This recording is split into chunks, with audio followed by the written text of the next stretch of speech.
All right, welcome back to another episode of our Outlast recap show. I, as always, am Alex and am joined by Hannah. Again, as always. Today we are recapping episode 2 of Outlast, titled "These People Played Me." One of my favorite quotes so far. And yeah, we will, like always, kind of explain what happened, provide some analysis and all that, just to help y'all understand better and to give our expert behind the scenes experience with the whole deal too. So, Hannah, what really stuck out? What was your favorite part of this last episode? Oh, man. I think my favorite part was probably seeing the tribal happen and seeing the reactions. I thought it was an interesting tribal / It was interesting. exit interview. All of that was probably my favorite part. Yeah. The competition was good, but I think this tribal and exit was really good. It's what made this episode. Yeah. Mm-hmm. Yeah. I, even going into tribal when we were there, did not expect Meredith to go at all. Mm-mm. It was kind of a blindside on me even. Yeah. And even in the editing, I was like editing most of this episode and I was like, this was Meredith, right? Like, it almost seemed to come out of nowhere. So it was very shocking. Yeah. Yeah. I think it'll be interesting for us to talk through why we think it was ultimately Meredith versus someone else. I think that for me, it was surprising. It seemed like she was more with the majority than someone like Winston was, especially if they were afraid of putting votes on Amaya with her idol. It seemed like the next likely person would be Winston. But my theory is that, and maybe I should talk to some Blue Tribe people to find out the truth, but my theory was that Meredith really knew what was going on and had her like head in the game. Not that anyone else necessarily didn't, but she shows it in what she was saying at Tribal really well, where she's like, yeah, there's people in alliances, there's some like divisions and some tension, and these are the people. Not that thing she said led them to vote for her, but that was a good like example of, I think, how in tuned she was with what was going on. And I wonder if they saw that as intimidating and as someone that would be tricky to work with going forward because she is so adept at knowing what's going on, you know? Yeah.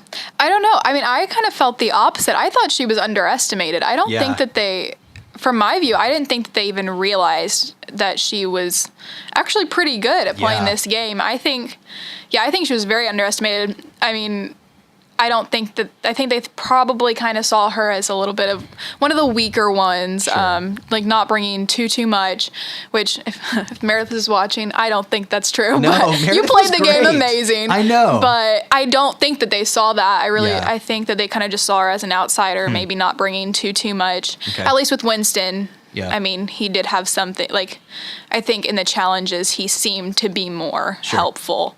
So maybe they didn't want him to go that early. At least I don't on know. The surface, yeah. Yeah. Yeah, Meredith was actually my dark horse winner candidate going into it. Not my official winner pick, which I won't reveal because that would be unfair. But she was my, like, man, she could, like, surprise some people, I think. Yeah. And I hated losing her this early because episode 1, she gave a great confessional that I used as evidenced by her exit interview. She was just really fun on camera, so I was bummed to have her go that early, but yeah, good game, great. Meredith. Bad situation. Yeah. Let's talk about the challenge a little bit. This went so fast. It was a pretty short edit, like the final version of it was pretty fast, and that's because the challenge itself lasted maybe 3 minutes. They just flew it was really through short. It. The biggest surprise to me, other than like Will and Jake and Ben, I think, literally hurtling the walls. Which is wild. The strategy that the Purple Tribe used at the end was something that when we were putting this challenge together, we didn't even think about. It's so like, it seems so intuitive though, where they put 3 blocks on the green pedestal and then held the next 3 and just slid them right on top. It made it so much faster. Yeah. Emergent strategy. Is what this term is, where you come up with something that's not necessarily prohibited, but also not designed to be done. So in the next challenge, I won't explain what it is, but all of these are based off of real Survivor challenges. So in the next challenge, there is a bit of emergent strategy that some Survivor players started using one time that this next challenge was done that our Outlast contestants didn't. That I'll mention when we get to it next time. But purple team flew through it, and blue was literally a block away. Yeah, that was what was so sad about this challenge. I mean, I remember being there and watching it and thinking, "Oh my goodness, they're gonna come through. They're gonna come through. They're gonna do it." And then one block away, as soon as they stacked the 3 right and slid it right on, it was so heartbreaking. But I was secretly cheering in this moment for the blue team because I thought they had it, but they were so close. No, yeah. Will says it in a confessional in the episode too that like, man, they were really bummed. They didn't really say anything walking back, and like, that was totally the reality. Like, I have this big long clip of them walking back to their camp, and no one says anything. Like, they really were defeated, and you wonder how much the morale of that does affect things going into tribal, and when it comes back to the challenge next time, how much that mental thing. And knowing they had just come back from tribal, and if they lost again, they were going to have to go right back. I mean, I feel like that would play such a big part in the challenge. Did you ever have to walk the hill? I didn't. Thank goodness. I didn't want to, but I heard it was awful. Yeah, you don't see it in the edit, but all of the stuff we're doing for the challenges, for the camp, everything is up like in the higher level of this camp. And then there's this like long, steep gravel road that goes down to where we do tribal. Yeah, and I mean, it took them probably, 10 minutes? Probably, it's about a 10-minute walk, I'd say. And they had to go downhill and up. Yeah. So, I mean, it was... Physically, it probably wore on you, too, to do it over and over again. So, for sure. Yeah, not a thing that you see in the video, but there's a little behind-the-scenes tip. Tribal is like a 10-minute hike away. So down a gravel path. Extra incentive to win. Yeah. I loved getting the stuff from the Purple Tribe, even though they won, to kind of start to have some insight on what's going on over there, even though they haven't gone to tribal, about what may happen if they do. I think that's important for if and when that happens for us as an audience to kind of have, it seems less of a blindside. You get some insight into what's going on. Yeah. One of the interesting things that kind of tied both of these tribes together, even though only one of them was going to tribal, was like they're talking about flushing an idol, or a totem in this case. There's one on each tribe. Yeah. And kind of the majorities are wary about them because it's someone in the minority that found it in both cases, which worked out for the like interestingness of the game really nicely. Yeah, it definitely did. Keeps it just from them running roughshod and taking them out one at a time. I was also... Tess's confessional is a testament that even at this point, she is playing. Yeah, I know, yeah. Deeply strategic. They have Purple Tribe. I mean, they've won every challenge so far.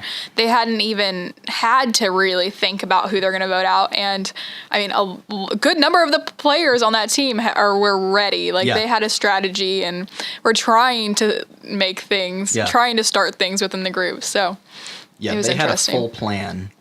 Yeah. When they didn't need to at that point, they were winning. Yeah.